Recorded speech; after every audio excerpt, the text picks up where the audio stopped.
Hi there, Shantae Marker, and I have pictures today. I had my 6-week follow-up, and I am happy to announce that everything looked really good, and they removed a lot of my restrictions, and my doctor doesn't want me to come back until I have another problem. So if everything goes as expected, I will be adding a few more activities at the 3-month mark, and then at the 6-month to a year mark I should be better than I was before. So let me first show you the MRI that I never shared in the beginning of making these YouTubes because I didn't have a copy of it. You can see here, this is the front of the backbone, and these are the spiny processes on the back of the backbone, and then this long line is the spinal cord running down the center and the bottom of the brain and skull. You can see right here that there's this perimeter line of fluid is interrupted, and that also that the whole area is just compressed. And if you were able to see even a little closer, you'd see that within the center of what should be this dark cord, there are some white spots. And the white spots are an indication of signal interruption. So the signal interruption is the reason why I was losing some function in my hands. And it's also the reason why the bilateral burning sensation that I had on all of my digits on the cuticles was a red flag for my doctor. He said that other doctors had missed it, but that was a pretty good indication that this was cord compression and not just a pinched nerve coming out of the sides of the cervical spine.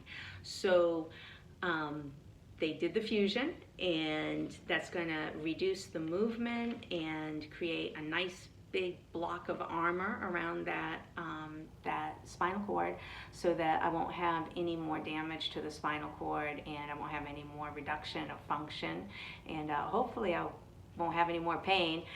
They did promise me that the surgery, well, they didn't promise, but they said that the surgery will keep you from losing any more function, keep you out of a wheelchair, but that it more than likely would not restore the function that I had lost, and that it also would not get rid of the pain that I was in.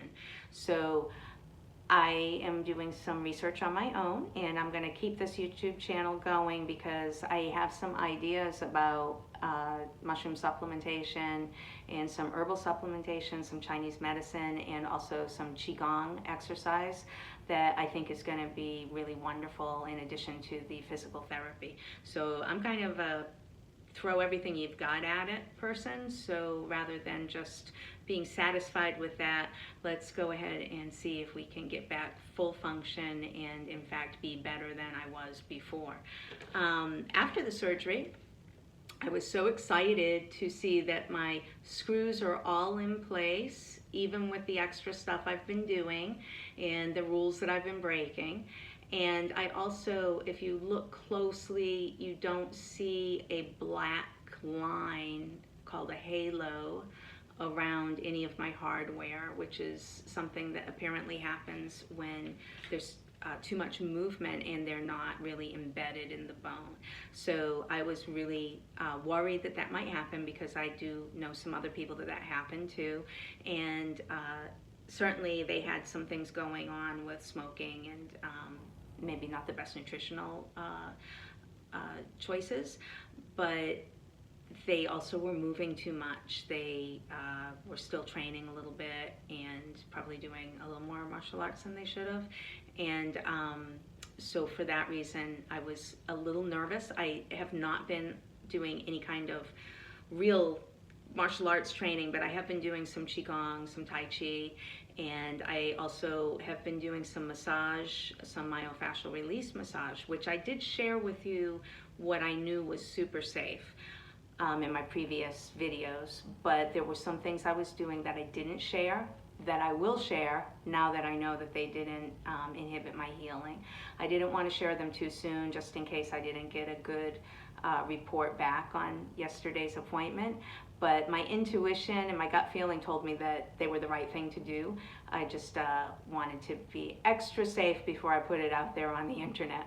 And again, you know, this is just my experience. Everybody's condition's different. Everybody's rate of healing is different. Everybody's mentality and their mindset is different. So you really have to figure out what it is that's going to give you the best result. And just know that I'm putting these out there just because, you know, I enjoyed watching other people's recovery stories while I was stuck at home doing my own recovery, and I just wanted to get some information that was out there that was more up to date. My surgery was September 4th, 2024, and if you go back in my other videos at Shantae Marker, you'll see a variety of mistakes and insights, some boring little exercise routines that I had put together that were safe, and next week I'll start showing you some of the other ones that I was doing that were maybe more questionable. So far, for my recommendations from the doctor, I can increase my lifting from 5 pounds to 20 to 25 pounds. I'm allowed to lift weights, but I'm not allowed to do Pilates. I'm allowed to do Tai Chi and Qigong, but I'm not allowed to do regular martial arts or yoga. I am allowed to go in the pool, and I'm also allowed to submerge my body in soak in the bathtub. I am allowed to do the elliptical machine, but I'm not allowed to run or jog, and I'm also not allowed to do the rowing machine. I'm allowed to drive, you know, because I've been off my medication now for a while. And I was lucky that I didn't have to work. I you know, have instructors that are also teaching the classes, and you know, luckily my myofascial release clients are willing to wait for me to recover. So my massage business is just on hold right now. But I do feel like that being able to be home and resting was, you know, just a real gift, and that's not possible for most people. So if you do have to be out working, I would caution you to probably wear the collar as much as you can when you're out and about, just because of unforeseen interruptions that could cause you to move quickly. So in my own environment, I did not wear my collar at all. I only wore it if I was in the car or if I was going for a walk on the street. But if I had been going to the grocery store or going to work, then I would have worn the collar, so that if somebody, you know, accidentally bumped into me, or if I tripped and fell, or if somebody yelled my name and without thinking I wanted to, you know, turn my head really fast to look, I would at least have that collar there to limit the motion. But if you are, you know, at home and comfortable, my experience has been that, you know, I actually feel like not having it on has been really good for me. So I'm glad that I had the unfortunate experience of not following the directions and sleeping with it the first night, which aggravated my thoracic outlet syndrome and led the doctor to decide that it was better for me not to wear the collar than to aggravate the thoracic outlet syndrome. But that being said, I was super, super careful about, you know, always moving my whole body, twisting at the waist and not twisting at the neck. And that is something that I also am able to do now. They told me to start working that range of motion. And as you can see, side to side's not so great, but I'm rather impressed with how much range of motion I have on rotation and forward flexion and extension.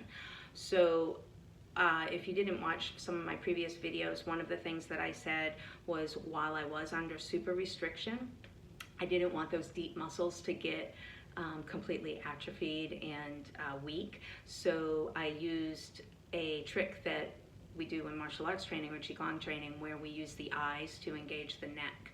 So before your neck can move, often you look with your eyes, then you move.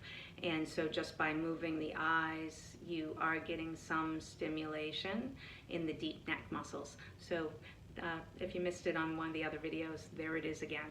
So this has probably gone on long enough, and I look forward to speaking with you or to you guys next week, and we will go over some Qigong, and I'll tell you what the new PT is like. And certainly if you have any questions, comment. I check those regularly, and I wish you the best of luck, and I hope that your recovery goes as easily as I feel mine has.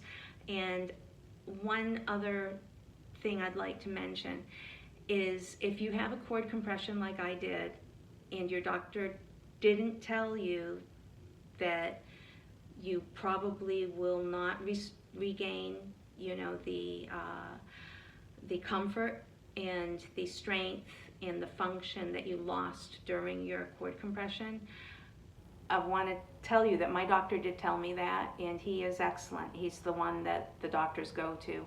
So I was in radiology getting my x-rays done yesterday, and another patient was in there. It's a big hospital, so I don't know who she had for a doctor. But she had the same condition, and she was so upset because she still had pain in her arms.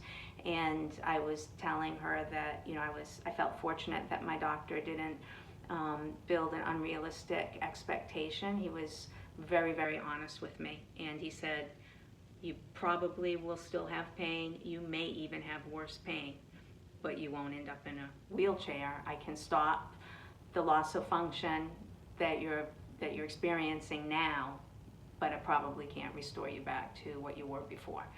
And that just made me so hopeful that now I'm just kind of taking it as a challenge, that I'm happy with what I've got, and I want to see if we can get more. So join me for the ride. Have a great one.